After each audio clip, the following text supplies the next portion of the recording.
Hello दोस्तों, नमस्ते and good morning. कैसे हैं आप सब? तो जी सुबह के बजे हैं ठीक 6:15 या 6:20 के आसपास का टाइम है। धूप आप लोग देखें कितनी ज़बरदस्त है और यहाँ मैं लगी हुई हूँ कपड़े धोने में। तो इतनी कड़ाके की धूप, इतनी कड़ाके की गर्मी सुबह सुबह पड़ रही है ना। और यहाँ मंदिर में चल रही है आरती, पंडित जी आरती कर रहे हैं, तो वही मैं आप लोगों को दिखाने की कोशिश कर रही हूँ जूम करके। और जैसे ही मैंने कैमरा यहाँ पे जूम किया ना, पंडित जी दूसरी साइड हो गए आरती करने के लिए, क्योंकि शायद इस तरफ की जो देवी देवता हैं उनकी आरती हो गई है। शिवलिंग है एक्चुअली इस साइड में। और आज हवा का एक झोंका भी नहीं चल रहा है, वही मैं आप लोगों को दिखाने की कोशिश कर रही हूँ। पेड़ देखें बिल्कुल सुन्न है, आज बहुत ज़्यादा गर्मी है। यहाँ जो है मेरा लॉट चल रहा है। एक लॉट जो है मैं इससे पहले ऑलरेडी निकाल चुकी हूँ, यहाँ ये सेकंड लॉट है। और सिर्फ इस वजह से ना कि इस बालकनी में बहुत ज़्यादा धूप आ जाती है, मैं सुबह अर्ली मॉर्निंग उठ के और सबसे पहले मशीन लगा देती हूँ। क्योंकि देखें, अगर दोपहर के बाद कपड़े धोते हैं ना तो वो रात तक सूख नहीं पाते हैं, क्योंकि मौसम का ऐसा ही हो रहा है दिल्ली में। कभी भी बारिश का हो जाता है, कभी भी आंधी आ जाती है, कभी भी धूप निकल जाती है, कभी भी बहुत गर्मी हो रही है। और ये है जो फर्स्ट लॉट मैंने धुल के अभी अभी सुखाया है। तो ये कपड़े फैला दिए हैं, दूसरा लॉट लगा हुआ है और इसके बाद एक और लॉट जो है धुलना है। क्योंकि बीच में 3-4 दिन कपड़े नहीं धुले। पहले जो है थर्सडे आ गया था, फिर अमावस आ गई थी, और उससे पहले वेडनेसडे को भी मैंने जो है कपड़े नहीं धुले थे, क्योंकि मैं किसी काम में बिज़ी थी तो टाइम नहीं लग पाया था। तो बस आज सोच रही हूँ कि सारा का सारा मैं कपड़ों का काम निपटा दूँ। फ्राइडे भी कपड़े मेरे नहीं धुले। और यहाँ जो है बाहर कपड़ों का या बालकनी का काम करते करते मैं साथ साथ अंदर का काम भी अपना समेटने की कोशिश कर रही हूँ। बिस्तर आप लोग देखें बस ऐसे ही पड़े हुए हैं। टॉवल शाम को आजकल क्या हो रहा है ना कि 2-2 टाइम नहाना पड़ रहा है, और इस वाले बेडरूम में हम लोग सोते नहीं हैं। तो बस शाम को ये इसी तरीके का जो है मैस मच जाता है कि दोपहर को अगर एसी चला के लेटे हैं तो ब्लैंकेट ले लिया, या बच्चे जैसे दूसरे रूम में सोते हैं, बच्चे उठ गए हैं तो वो अपना ब्लैंकेट इधर डाल देते हैं ताकि दूसरे रूम का गद्दा उठ जाए। तो बस यही इस तरीके से आजकल चल रहा है। और यहाँ पे मैं आ गई हूँ ये वाले बेडरूम को समेटने के लिए, क्योंकि यहाँ कोई सो नहीं रहा है और आजकल जो है लक्की मेरे साथ साथ ही उठ जाता है। तो फ्रेशन अप हो रहा है, तब तक मुझे ये हुआ कि मैं ये वाला बेडरूम जो है साफ़ कर देती हूँ। नाश्ते की जो है ऑलमोस्ट प्रिपरेशन मेरी हो चुकी है। राजमा की सब्ज़ी बनाने वाली हूँ। रात को राजमा भिगोनी भूल गई थी, तो मैंने अभी मॉर्निंग में भिगोई है। जब हम लोगों को अचानक से छोले या राजमा बनाने का मन करता है और हमें 2-3 घंटे के अंदर ही बनाना है, तो किस तरीके से हम छोले और राजमा को बना सकते हैं ताकि वो कच्चे ना रहें और अच्छे से कुक हो जाए, तो वो चीज़ आपको देखने को मिलेगी नेक्स्ट ब्लॉग में। इस ब्लॉग में शेयर नहीं कर पाऊँगी। और यहाँ जो है ब्लैंकेट्स वगैरह फ़ोल्ड करने के बाद मैं बिछा रही हूँ बेडशीट। अच्छा, बेडशीट मैं सिर्फ मॉर्निंग में झाड़ के बिछाती हूँ, मतलब पूरा उतार के सिर्फ मॉर्निंग में बिछाती हूँ। इवनिंग में जब मैं बेड झाड़ती हूँ ना तो इसको लगे लगे ही मैं अच्छे से फटकार के झाड़ देती हूँ, तो क्लीन हो जाती है। क्योंकि मेरे घर में इतने छोटे छोटे बच्चे नहीं हैं या इतना कुछ ऐसा गंदा नहीं होता है कि पैर ले लेके बार बार चढ़ते हैं। इस वाले बेडरूम में हम लोग दिन में ही बैठते हैं यूजुअली, और दिन में दूसरे वाले बेडरूम्स में हम बहुत कम जाते हैं, क्योंकि यहाँ पे इस बेडरूम में जो एक बड़ी बालकनी है ना, वो एक बहुत अच्छा सोर्स ऑफ लाइट है। तो कर्टन्स वगैरह हटा के दिन में लाइट जलाने की ज़रूरत नहीं पड़ती है।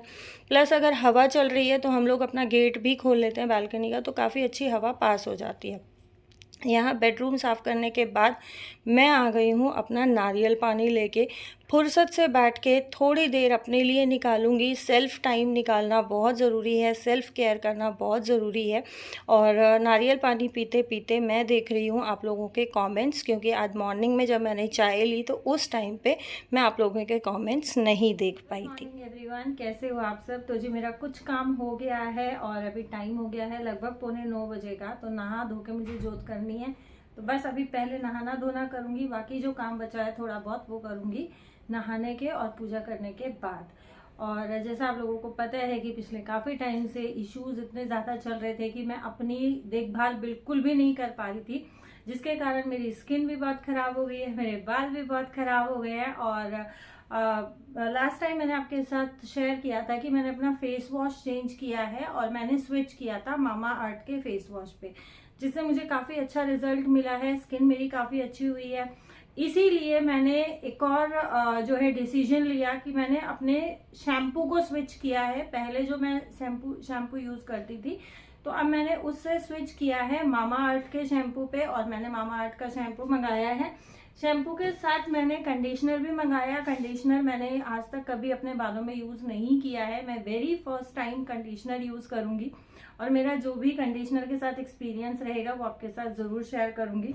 तो मैंने मंगाया है मामा अर्थ का कर्ड स्मूथनिंग शैम्पू और इसके साथ कर्ड स्मूथनिंग कंडीशनर। बहरहाल जो मेरा फेस वॉश था मामा अर्थ का, जो मुल्तानी मिट्टी और हनी वाला मंगाया था, वो ख़त्म हो गया है, तो उसको मैं दोबारा ऑर्डर करने वाली हूँ, क्योंकि उसका एक्सपीरियंस बहुत अच्छा रहा है, उसके रिजल्ट्स मुझे बहुत अच्छे मिले हैं।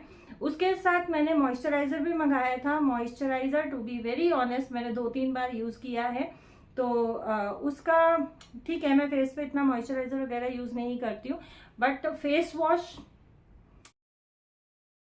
अच्छा, मामा अर्थ के प्रोडक्ट्स मामा अर्थ की ऐप अमेज़ॉन, नायका, पर्पल और फ्लिपकार्ट पे तो अवेलेबल थे ही, लेकिन अब एक बहुत अच्छी चीज़ हो गई है कि हम अपने आसपास के लोकल स्टोर से भी मामा अर्थ के प्रोडक्ट्स खरीद सकते हैं।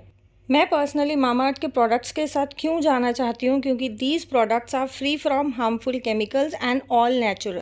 साथ ही मामा अर्थ प्लास्टिक पॉजिटिव और एक इंडियन ब्रांड है। And every time you buy from them, Mamaearth will link your order on the website to a tree that they plant by 2025. Mamaearth is aiming to plant 1 million trees as a part of this initiative, जो कि काफ़ी बड़ी और अच्छी बात है। अच्छा, जैसा कि हम सब जानते हैं कि कर्ड यानी कि दही एक नेचुरल कंडीशनर है। It helps combat frizz and make the hair smooth and shiny. साथ ही keratin strengthens the hair and eliminates frizz, leaving it softer and smoothen hair. ये जो मामा अर्थ का कर्ड शैम्पू है, ये हमारे हेयर्स को 100% से भी ज़्यादा स्मूदर करता है, जेंटली क्लिंस करता है, मेड सेफ सर्टिफाइड है और 5% तक शाइनिंग और सॉफ्टनेस बालों को देता है। साथ ही कंडीशनर 100% से ज़्यादा स्मूदर करता है, 5% शाइनर और सॉफ्टनर ज़्यादा देता है, डीपली कंडीशन करता है, नरिश करता है, and again it is also made safe certified. अच्छा, सभी बहनों से एक और छोटी सी रिक्वेस्ट करना चाहूँगी। जैसा मैंने आपको बताया कि मामा अर्थ के सभी प्रोडक्ट्स आपके नज़दीकी स्टोर्स पे अब अवेलेबल हैं, तो नेक्स्ट टाइम मुझे मैसेज या कॉमेंट ज़रूर करें when you spot a mama earth store near you. मैंने सिर धो लिया है, अब बारी आती है कंडीशनर की, और ये कंडीशनर किस तरीके से अप्लाई करना है वो मैं आप लोगों को अप्लाई करके दिखा देती हूँ, क्योंकि फिर बाद में ना बहुत सारी बहनों के कमेंट्स आते हैं कि दीदी आपने एप्लीकेशन नहीं दिखाया, हमें नहीं आता, तो इसीलिए मैं आपके साथ ये शेयर कर रही हूँ। अच्छा, अगर कोई भी बहन मामाअर्थ के प्रोडक्ट्स mamaearth.in या मामाअर्थ ऐप से परचेज़ करना चाहती है, तो मैंने स्क्रीन पे कोड फ्लैश कर दिया है KVF 2023। ये यूज़ करके आप एक्स्ट्रा 20% डिस्काउंट जो भी प्रोडक्ट आप लेंगे उन पे पा सकते हैं। अच्छा, हो सकता है कि कंडीशनर अप्लाई करना बहुत सारी बहनों के लिए नया ना हो, और हो सकता है कि बहुत सारी बहनों के लिए नया हो, जैसे मैं फ़र्स्ट टाइम यूज़ कर रही हूँ, ऐसे बहुत सारी बहनें हो सकता है कि कंडीशनर फ़र्स्ट टाइम अप्लाई कर रही हूँ। तो कंडीशनर अप्लाई करते टाइम हमें 2 छोटी छोटी चीज़ों का ध्यान रखना होता है कि कंडीशनर को हम शैम्पू की तरह अपने स्कैल्प पे नहीं लगाते हैं और ना ही अपने बालों के रूट्स में जो है यूज़ करते हैं।